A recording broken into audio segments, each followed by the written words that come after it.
Државната комисија за спречување на корупцијата утре ќе има седница, но нема да одлучува за предметите на нивната колешка Цвета Ристовска. Се уште не се комплетирани материјалите со кои треба да се докаже дали Ристовска криела имот и имала судирни интереси. Од антикорупцијската комисија велат дека откако сама се дала одлука, сепак исходот е јасен. Одлуки ќе бидат донесени бидејќи наша работа е да се постапува по предметите.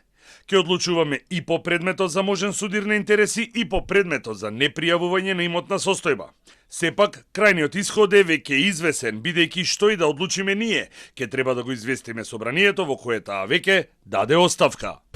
ДКСК по допрен глас ги отвори предметите откако Телма објави дека незините синови имаат маркетинг фирми, а една од фирмите земала вкупно 70.000 евра и од СДСМ и од ВМРО ДПМН е во предизборна кампања, додека таа била член на ДКСК.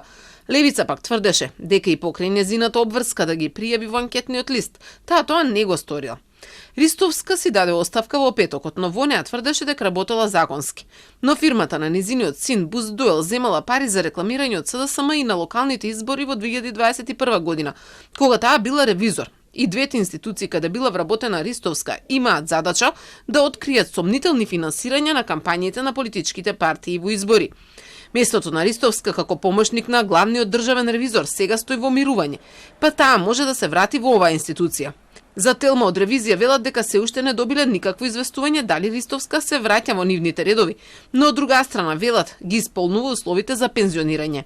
Таа заедно со обвинетата председателка на ДКСК и ревизорка Татјана Димитровска се изработувачи на извештајот за бонусите на СЈО, кој деновиве се користи како дел од кампањата против тамошните обвинители. Левица за неа пак објави дека си поставила своја блиска личност за архиварка, за да ги доделува предметите поврзани со актуелни функционери и да има поголема контрола.